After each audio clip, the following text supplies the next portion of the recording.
Hey students, here's the video for Spell Review 7. We're looking at trying to give you some really clear instructions. I've been saying this out loud a lot, but I wanted to make sure I gave you this guide for how to use this, hopefully moving to quarter 3 that will help you prepare. Alright, so first up we got to do some right triangle trigonometry. First thing we got to know is that this is a SOHCAHTOA thing. So sine is opposite over hypotenuse. Cosine is adjacent over hypotenuse. Tangent is opposite over adjacent. The reciprocal trig functions, so if sine of an angle is opposite over hypotenuse, cosecant of an angle is hypotenuse over opposite. Those are reciprocals. The wrong letters go together, S and C. If cosine is adjacent over hypotenuse, secant is hypotenuse over adjacent. So again, wrong letters go together. C goes with S. Those are reciprocals. I forgot equal sign there. There we go. If tangent of x is opposite over adjacent, cotangent of x is adjacent over opposite. So looking at this, so we've got sine of theta. Here's my opposite, adjacent, and hypotenuse. Sine is opposite over hypotenuse. 12 over 20 is our answer. Secant, I'm going to find cosine first because that's the reciprocal. Here's my theta. There's my opposite, adjacent, and hypotenuse. So cosine would be 6 over 10. That means secant is 10 over 6. For cotangent, I'm going to find tangent first. Tangent of theta, so there's my opposite, adjacent, and hypotenuse. Tangent would be 24 over 7. That means that cotangent is going to be 7 over 24. For cosine of theta, I'm going to circle my angle. There's my opposite, adjacent, and hypotenuse. It's going to be 9 over 5 square roots of 10. For cosecant, I'm going to find sine first. Here's my opposite, adjacent, and hypotenuse. Sine is going to be 9 over 15. So cosecant of theta would be 15 over 9. For tangent of theta, here's my theta. There's my opposite, adjacent, and hypotenuse. Tangent is going to be the opposite over the adjacent. So that's 15 over 8.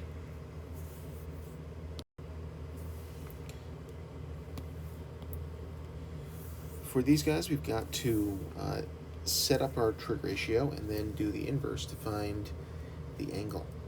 So same thing, I'm going to set up my opposite, adjacent, hypotenuse. This is all SOHCAHTOA stuff, so I'm always going to write that at the top of the page. You should too. And for this, we know 7 and we know 24. That's an thing, so this is cosine. Cosine question mark is 7 over 24. That means I need to do the cosine inverse of 7 over 24 to get my angle. When I put this in a calculator, I get something like 73.04 degrees. Please make sure your calculator is in degrees, not radians, for this type of stuff. For the next one, we can circle my angle. We've got opposite, hypotenuse, and adjacent. And here I know my opposite and hypotenuse. This is a sine one. Sine of question mark is going to be 28 over 58. It means that sine inverse of 28 over 58 will give me my angle. When I do that, so 28 over 58, we end up getting 28.87 degrees. Alright, find the measure of each side. We're going to start out the same way. Identify my angle, opposite, adjacent, hypotenuse. I know my opposite, I'm looking for my adjacent. OA means tangent. Tan 22 is equal to 3 over x. I'm going to multiply both sides by x. And then I'm going to divide both sides by tangent of 22. To get x is equal to 3 over tangent of 22. At this point, I'm good with you stopping, but if you'd like to get something that makes more sense to our brains, we can actually calculate that, and we get x is equal to 7.425. For the next one, same thing. I've got my adjacent, opposite, and hypotenuse. Here I'm looking for my adjacent. I know my hypotenuse. That's a cosine thing. So cosine of 37 is equal to x over 10. When I multiply both sides by 10 to get x by itself, we get 10 cosine of 37 is equal to x. When I do that out, we end up getting 7.98 is equal to x, so basically 8. On the next page, we're moving into laws of sines and cosines. The name of this section tells us what we need to do. I'm also going to give you a hint that on this page, everything is law of sines. So for the law of sines, we've got sine A over A is equal to sine B over B is equal to sine C over C. Okay. For the first one, I've got both parts of B, and I'm looking for A, but they give me that opposite side.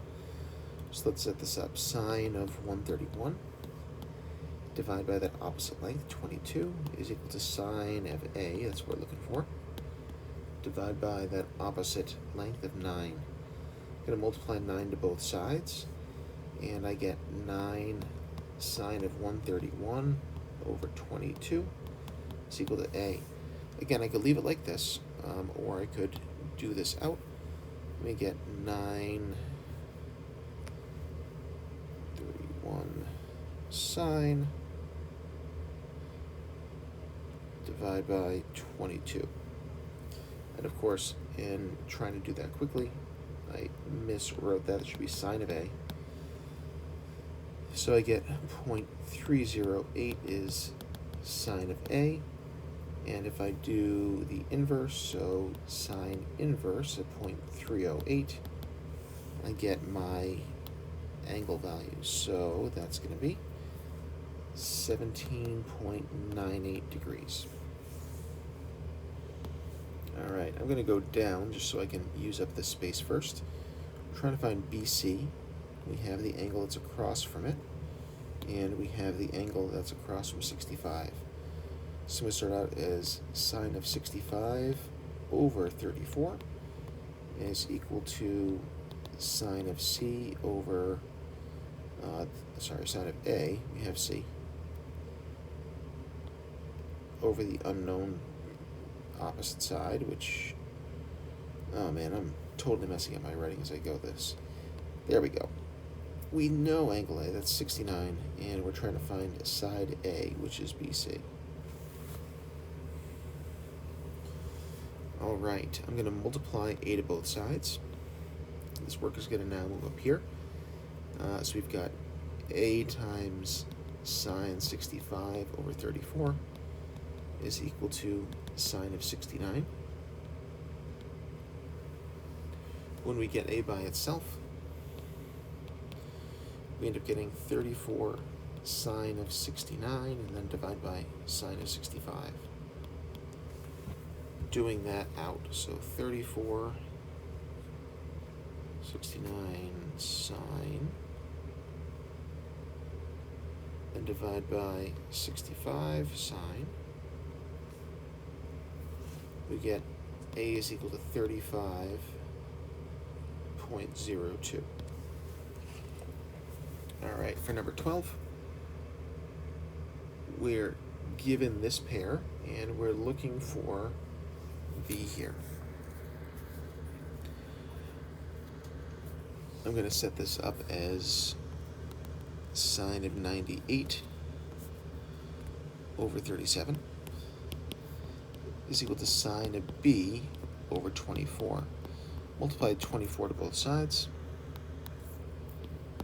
And now we do my calculation. So we got 24 times the sine of 98 divided by 37.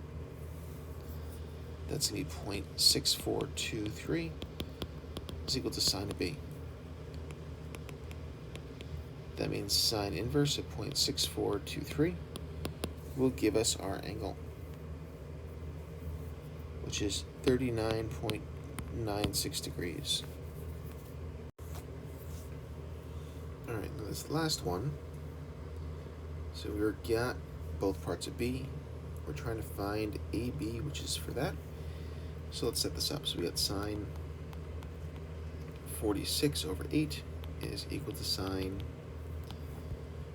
54 over c.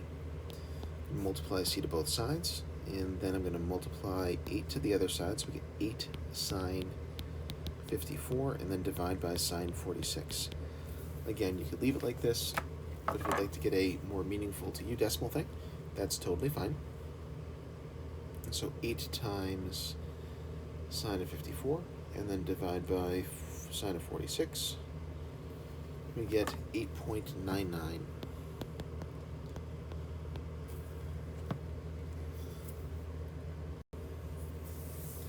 Looking at our next page, these ones are all going to be law of cosines. We can tell because we don't have opposite sides and angles anymore. The first one, trying to find AC. Law of sines is going to be z squared is equal to w squared plus v squared minus 2 times w times v times cosine of z. I'd like you to notice that those two angles go together.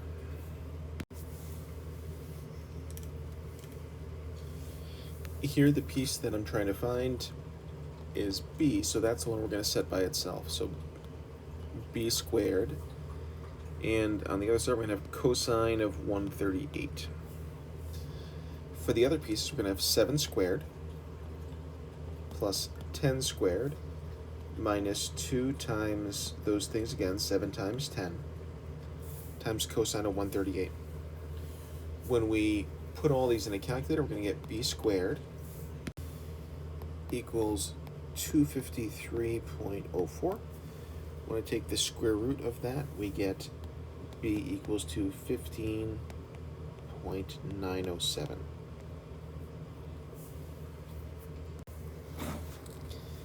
For number 16, we're trying to find AB, which is over here. I'm going to identify that as kind of my important thing, so c squared is going to be by itself. So c squared is going to be equal to, I'm going to use my other two sides now, 15 squared plus 21 squared. Now I'm going to do the minus 2 part, so minus 2 times 15 times 21 times cosine of 54. And again, this whole thing I'm just going to plug in on my calculator and get the result for it. So when I do that, so 15 times 15 plus 21 times 21 minus 2 times 15 times 21 times cosine of 54, I get 295 is equal to c squared. So when I take the square root of that, we get 17.195. All right. Finding the angle with law of cosines is a little bit tricky because we have to be a little bit careful here. Oh man, this one kind of double messed us up.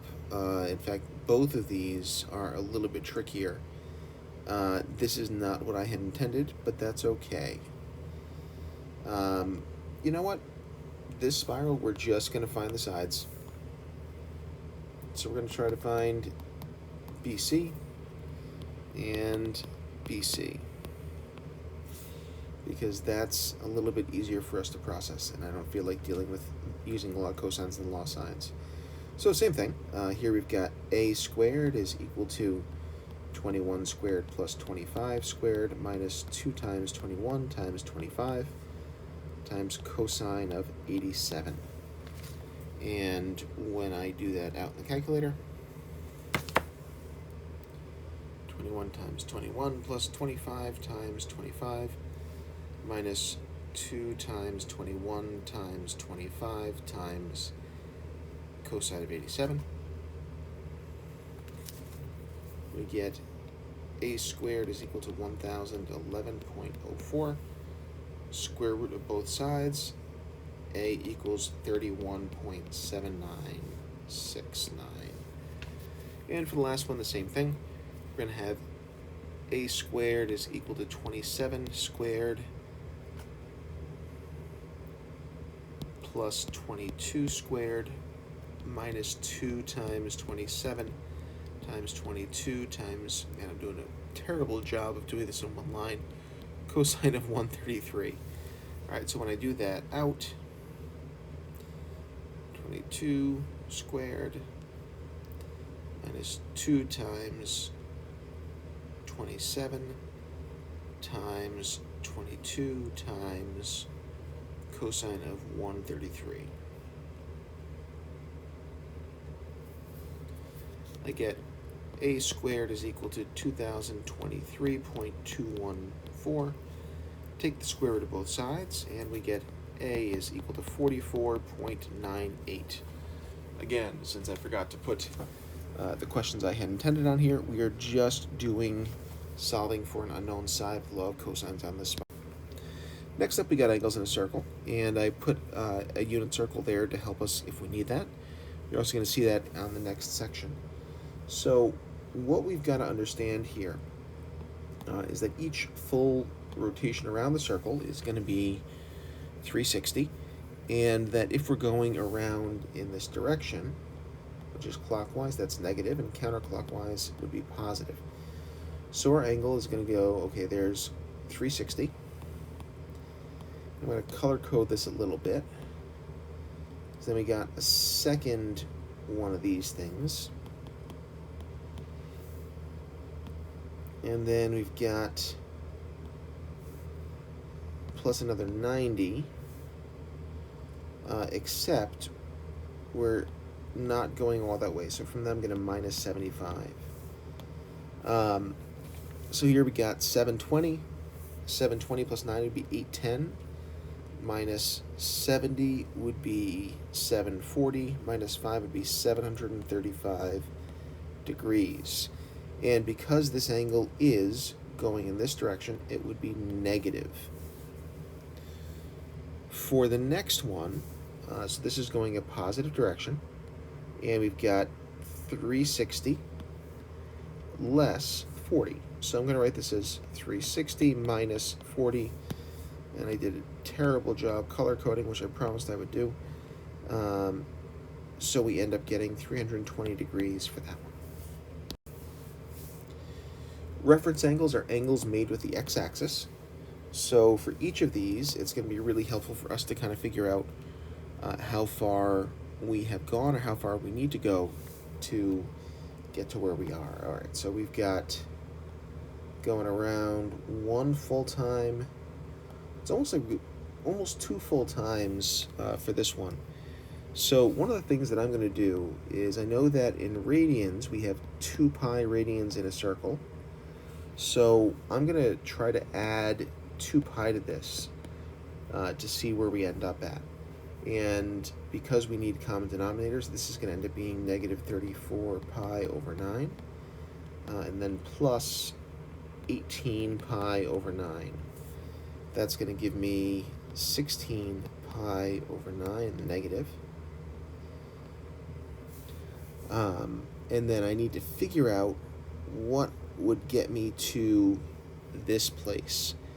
Another way to do that would be to maybe add another 2 pi, so maybe 18 pi over 9. And that would leave me with 2 pi over 9, which is what would happen if I went in the positive direction here. That's my reference angle, the angle that we make with the x-axis as close as we can get. For the next one, we've got another thing over 9. We know that the whole circle would be 18 pi over 9. So if this is 16 pi over 9, and it's almost the whole circle, we've got 2 pi over 9 left over, because that would give us that 18.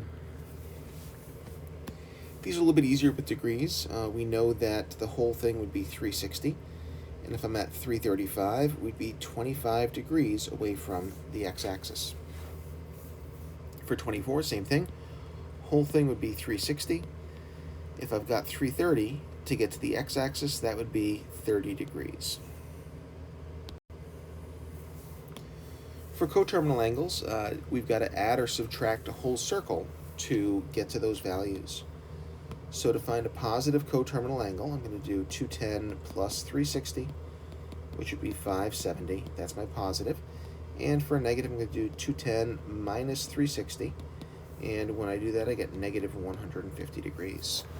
For 285, this already is negative. So if I were to do minus another 360, that would give me negative 585, negative 645. And if I add 360 to that, that would be 160 minus 80 would be 80. And then minus another 5 would be 75 degrees. For the ones in radians, we're going to add 2 pi to this. This one's already negative. So I'm going to start by adding 2 pi, and this 2 pi that I'm going to add is going to be 2 pi in terms of 45. So it's going to be 90 over 45, because that's equal to 2. So then we get negative 71 plus 90 is equal to 19 pi over 45. That's my positive one. I'm going to do minus 90 pi over 45.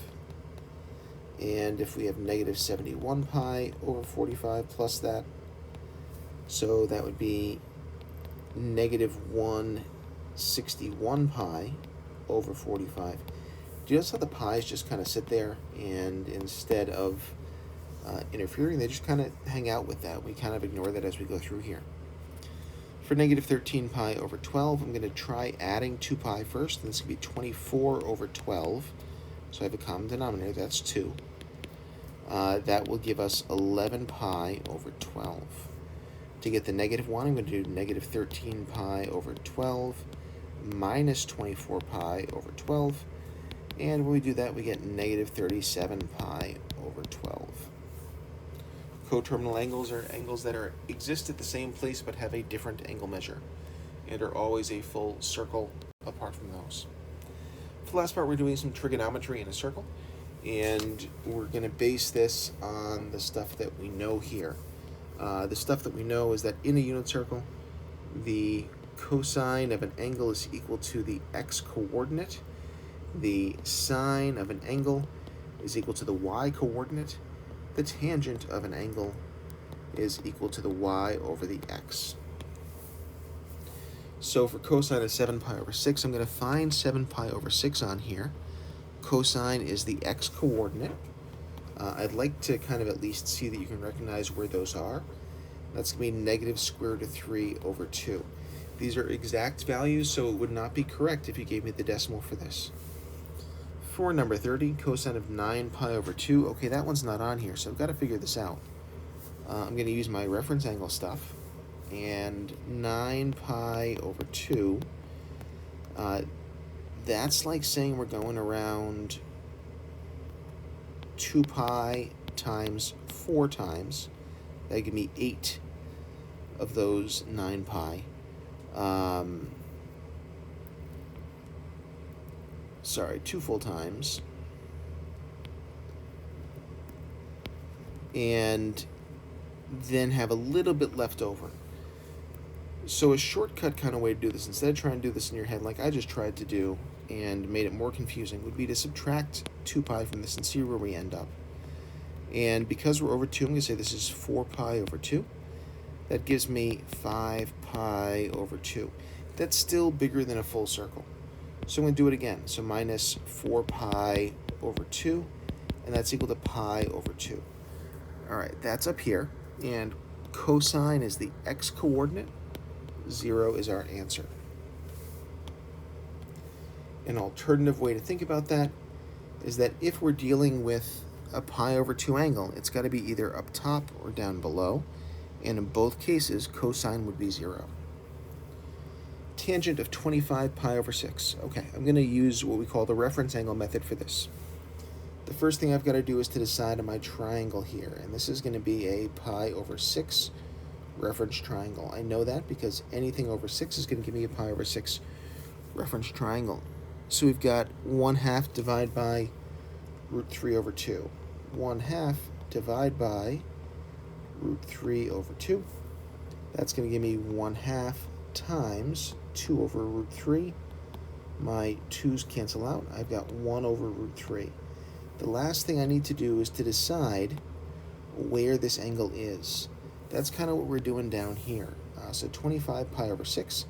If I were to divide that out, that would end up being 4 and 1/6 pi. 4 is a multiple of 2, so we're going around 2 whole times and then end up at 1/6, which is just a little bit above that. So that means we're looking at a positive value here because both x and y are positive. For number 32, 3 pi over 4, that one's on here. And the y over the x would be root 2 over 2 divided by negative root 2 over 2. That's 1, but we have a negative, so negative 1 would be our answer. 9 pi over 4, that's going to be 8 pi over 4 would be a whole rotation, and then 1 after that. So we're talking about in this first quadrant. 9 pi over 4 is in the pi over 4 reference angle family, and that's going to be a y-coordinate of the square root of 2 over 2. Because we're in the first quadrant, x and y are both positive, so that would be a positive answer. 5 pi over 6, that's one of our angles. So that's going to be 1/2 divided by the negative square root of 3 over 2. We already did the positive version of this and got 1 over the square root of 3. This is the negative version. That would be negative 1 over the square root of 3. Cosecant of 4 pi over 3. The first thing I'm going to do is to find the reciprocal of this, which is going to be sine of 4 pi over 3.